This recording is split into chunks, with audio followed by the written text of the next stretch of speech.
फौजी भाइयों, जय हिंद। क्या आपने होम लोन लिया है या आप भी होम लोन लेने की तैयारी कर रहे हैं या होम लोन लेने जा रहे हैं? तो सावधान हो जाइए।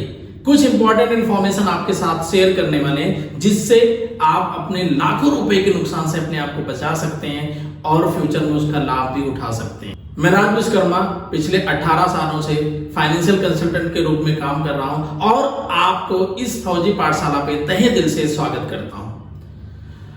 फौजी भाइयों, आपने नॉर्मली देखा है हर कोई अपना एक सपनों का घर बनाना चाहता है। उसके लिए पूरी जिंदगी कुछ न कुछ फंड इकट्ठा करता रहता है कि मैंने कुछ अच्छी प्रॉपर्टी खरीदनी और उस पर अपना आशियाना बनाना, अपनी फैमिली के साथ सेटल होना और जिंदगी को एंजॉय करना।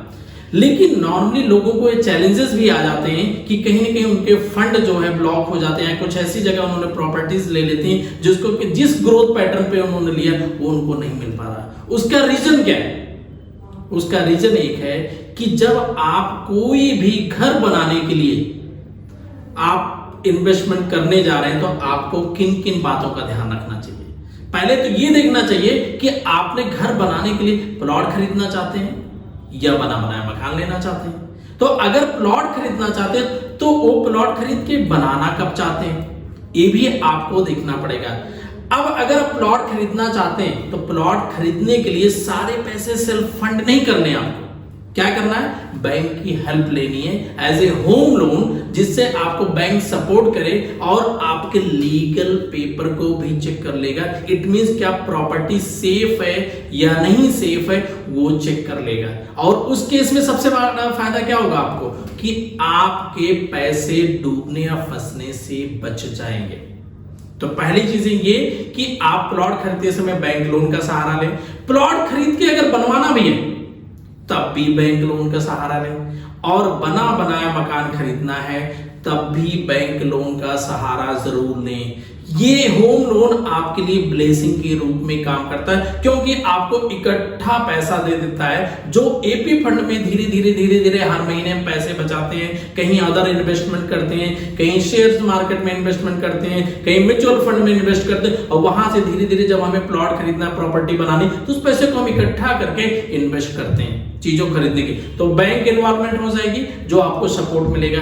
अब एक सवाल ये उठता है कि बैंक लोन लेना कितना चाहिए या मुझे मिल कितना सकता है। तो मिलने की अगर बात करें तो बैंक आपकी जितनी सैलरी बनती है अगर आप उसका मल्टीप्लाई करके निकालेंगे तो जितनी सैलरी एनुअल सैलरी बन रही है, सपोज करिए आपकी 10 लाख, तो बैंक आपको आपकी सैलरी की बेस पे अगर मैं कैलकुलेशन बताऊं तो आपको 40 से 45 लाख या 50 लाख रुपए भी आपको लोन आराम से दे सकता है, राइट। अब अगर आप प्लॉट खरीदने जा रहे हो तो प्लॉट का 70% दे सकता है। अगर प्लॉट खरीदने और बनाने के लिए लेने जा रहे हो तो 70% तो प्लॉट का दे ही रहा, साथ में आपको कंस्ट्रक्शन के लिए 1500 या 1600 रुपए पर स्क्वायर फीट के हिसाब से आपको दे सकता है। अगर आप मकान बनाने के लिए खरीदने जा रहे हो तो उस केस में आपको 70, 80 या 90% तक बैंक फंड कर सकता है। ये तो हुई बैंक फंड करने की, लेकिन हमें एक्चुअल में कितना लेना चाहिए ये डिपेंड करे। क्यों? क्योंकि आपकी वही इनकम है, उसी से आपके अपने खर्चे भी देखने हैं, अपने बच्चों की एजुकेशन भी देखनी है, अपने फ्यूचर को भी देखना है, साथ में ईएमआई भी पे करना है। तो आपको अगर आपकी लाख रुपए महीने की सैलरी बनती है तो आपको 40 से लेके 50,000 रुपए से ज्यादा महीने की किस्त नहीं रखनी चाहिए। अगर इससे ज्यादा किस्त रखेंगे तो फाइनेंशियल चैलेंजेस आपको 100% आने के चांसेस बढ़े, ये एक्सपर्ट कहते हैं। तो याद रखना कि आपकी 50,000 से ज्यादा ईएमआई नहीं पे करनी चाहिए, इतना लोन लेना चाहिए। अब नेक्स्ट चीज आता है कि आपको लोन कितने साल का लेना चाहिए। ये बड़ा इंपॉर्टेंट है, क्योंकि नॉर्मली मैंने देखा है बहुत सारे लोग इस चक्कर में फंसे कि उन्होंने या तो टाइम के कम ले लिया या तो उन्होंने समय ज्यादा ले लिया। अब आप सोच के देखिए कि अगर 30 साल के लिए अपना होम लोन लेने जा रहे हो तो आपकी ईएमआई थोड़ी सी कम जरूर हो जाएगी, लेकिन आपको इंटरेस्ट बहुत ज्यादा पे करना पड़ेगा, और हो सकता है तब तक आप रिटायर होके घर भी आ जाओगे फिर भी आपका होम लोन स्टैंड रहेगा।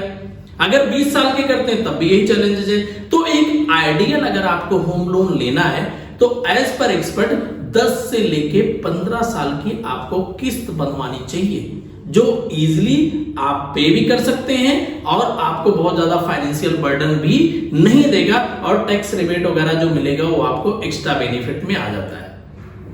नेक्स्ट चीज क्या ध्यान रखनी है आपको कि रेट ऑफ इंटरेस्ट, हर बैंकों का अलग रेट ऑफ इंटरेस्ट है, किसी का कम होगा किसी का ज्यादा होगा, लेकिन आप नेट पे अगर सर्च करने जाते हो जो सबसे कम रेट ऑफ इंटरेस्ट है ना वही डिस्प्ले में आता है, लेकिन जब आप फाइल लॉगिन करने के लिए देने जाते हो तो वहां पे रेट ऑफ इंटरेस्ट चेंज हो जाता है। ऐसा क्यों?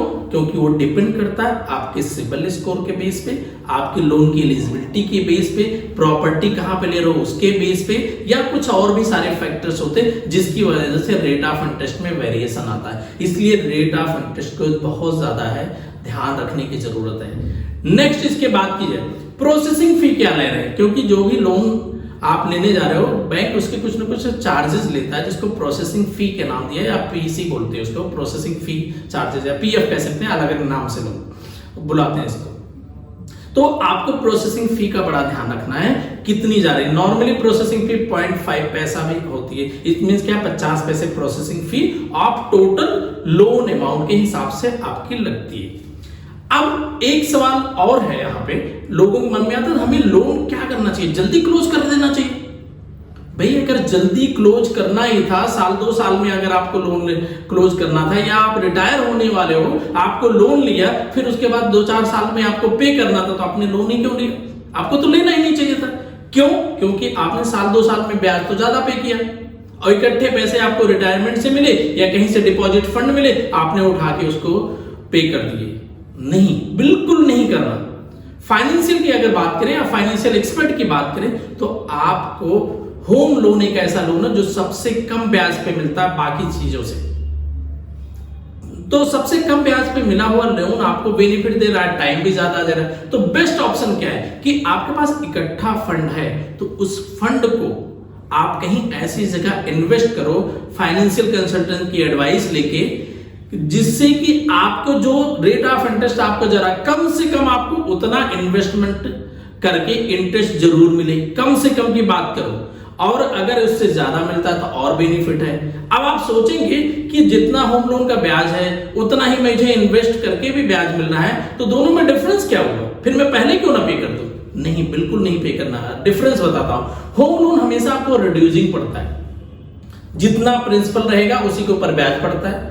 लेकिन जब आप इस पैसे को इन्वेस्ट करते हो तो उसमें कंपाउंड इंटरेस्ट मिलता है, तो वो बढ़ता है, तो वो बढ़ते बढ़ते जाता है। सपोज करिए आपका 1 लाख रुपए आपने डिपॉजिट, तो 1 लाख रुपए का जो भी मान लीजिए 12% इंटरेस्ट मिला तो 1,12,000 हो। अगले साल क्या 1,12,000 रुपए आपको इंटरेस्ट मिलेगा। तो लेकिन होम लोन में लाख रुपए अगर डाउन हो गया तो उसके जो बचा हुआ अमाउंट है उस पर इंटरेस्ट चार्ज होगा, राइट? तो इसलिए हेल्पफुल हो जाएगा। अब ये इस होम लोन को पॉसिबल हो सके तो जब तक आपकी सर्विस है तब तक तो चलाइए, और बीच बीच में आप पेमेंट करना भी चाहें तो पार्ट पेमेंट करिए, जिससे लोन जितना ड्यूरेशन आपने रखा उससे पहले आपका होम लोन धीरे धीरे क्लोज हो जाएगा, जो आपके लिए ब्लेसिंग के रूप में काम करेगा। अगर आप चाहते हैं होम लोन के लेना और होम लोन लेने की प्लानिंग कर रहे हैं तो आपको एक बेस्ट ऑप्शन मैं और आपको देता हूं कि आप ना वीडियो में दिए गए डिस्क्रिप्शन में जाइएगा, वहां पे आपको कांटेक्ट डिटेल्स मिलेगी। वहां पे टीम से अप्रोच अगर आप करेंगे तो आपको लोन लेने से पहले आपको कुछ ऐसी एडवाइस मिल जाएगी, ऐसी गाइडेंस मिल जाएगी, चाहे जो भी चीज, चाहे प्लॉट खरीद रहे हैं, मकान खरीद रहे हैं या खरीद के बनाने जा रहे हैं, कुछ भी चीजें कर रहे हैं, तो आपको एडवाइस ऐसी मिल जाएगी जो आपको लाखों रुपए का फायदा करा सकती है। फिर भी अगर आपको और सपोर्ट चाहिए तो हमारी loan and debt free management करके सर्विसेज हैं, जिसमें बहुत सारे लोगों को लाखों रुपए के नुकसान से बचाया जाकर उससे भी ज्यादा लोगों को, जिन्होंने लोन को ज्यादा समय के लिए उनको कम में कैसे क्लोज कराया गया, जिन्होंने 30-30 साल के लिए उसको कैसे स्विच करवाया गया, इन सब चीजों के रिगार्डिंग आपको कंसल्टेंसी मिल जाएगी जो आपकी लाइफ में बहुत अच्छा बेनिफिट ऐड करेगी और ज्यादा से ज्यादा पैसे बचा के ज्यादा से ज्यादा आपको फायदा दिला के आपको हेल्प करेगी। हमारा पर्पस है आपको वैल्यूएबल इंफॉर्मेशन देना, आपको अपडेट रखना, जिससे कि आपको फाइनेंशियल लॉसेस से आप बच सकें और आपका परिवार ग्रो करता रहे। इसी के साथ मैं इस वीडियो को क्लोज करता हूं। मिलते हैं अगले नेक्स्ट वीडियो में, तब तक के लिए जय हिंद।